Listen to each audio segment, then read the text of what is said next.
எல்லாம் நல்லா இருக்கீங்களா? சரிங்க. ஒருத்தர் அந்த கார் டிரைவிங் கற்றுக்கிட்டாருங்க. கார் ஓட்டுறதுக்காக லைசன்ஸ் வாங்கணும். டிரைவிங்லாம் கற்றுக்கிட்டாரு. கற்றுக்கிட்டு டெஸ்ட்டுக்கு போகிறாருங்க அதிகாரிகிட்ட. டெஸ்ட்டுக்கு போனப்போ அதிகாரி ஒரு கேள்வி கேட்குறாரு.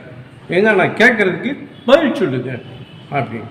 சரி கேளுங்க அப்படின்னு. இவர் என்ன கேட்குறாரு அதிகாரி, நீங்கள் ஒரு ரோட்டில் போயிட்டுருக்கீங்க, நல்ல ஹைவே ரோட்டில் போயிட்டுருக்கீங்க.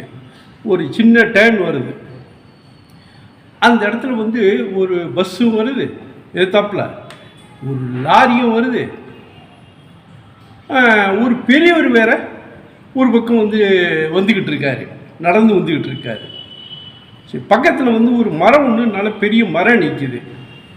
இப்போ நீங்கள் வண்டியை நீங்கள் நிப்பாட்டணும்.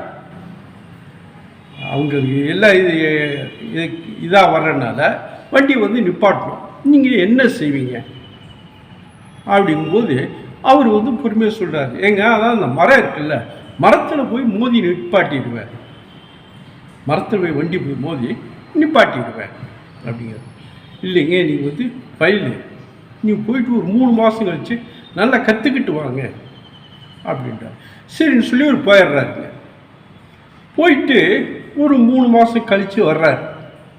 வந்தப்போ அந்த அதிகாரி இதே கேள்வி தான் கேட்குறாரு. அப்போ இவர் யோசனை, நம்ம போன தடவை மரத்தில் மோதணும்னு சொன்னோம், அது தப்பு போல தெரியுது.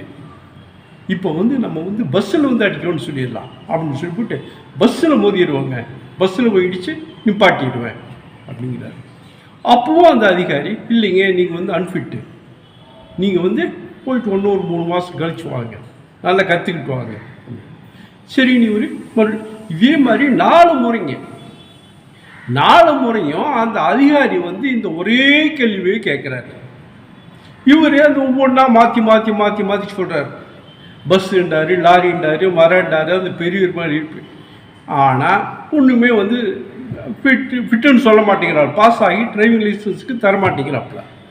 அந்த வந்தவருக்கு கோவம் வந்துடுது. ஏங்க என்னதான் பதில் நீங்கள் எதிர்பார்க்குறீங்க? நான் எல்லாத்தையுமே சொல்லிட்டேன், நீங்கள் எதுக்குமே ஏற்றுக்கலையே, சரிங்க அப்படின்னு சொல்லலையே, அப்போ நீங்கள் என்ன பதில் தான் எதிர்பார்க்குறீங்க போது ஒரு அதிகாரி பொறுமையாக சொல்கிறாருங்க. இல்லைங்க நீ கேட்கறதுல ஒன்றும் தப்பு இல்லை, சரி, ஆனால் நீங்கள் நான் ஒரே கேள்வி தான் உங்கள்கிட்ட கேட்டேன் 4 தடவையும். நீங்கள் ஒரு தடவையாவதும் நான் பிரேக்கை பிடிச்சி வண்டி நிப்பாட்டுவேன்னு சொன்னீங்களா? சொல்லவே இல்லையே. பிரேக்கை பிடிப்பேன்ட்டு இந்த மாதிரி கெட்டான டைமில் டக்குன்னு பிரேக்கை பிடிச்சி வண்டியை நிப்பாட்டுவேன்னு சொன்னீங்களா? சொல்லவே இல்லையே. அப்புறம் எப்படிங்க நான் உங்களுக்கு லைசன்ஸ் கொடுக்கட்டும் அப்படின்னு சொல்லி கேட்கவர். அப்போ தான் இவருக்கே புரியுதுங்க. சரிங்க, வேற ஒரு நல்ல பதிவோடு மறுபடியும் உங்களையே பார்க்குறேன். நன்றி.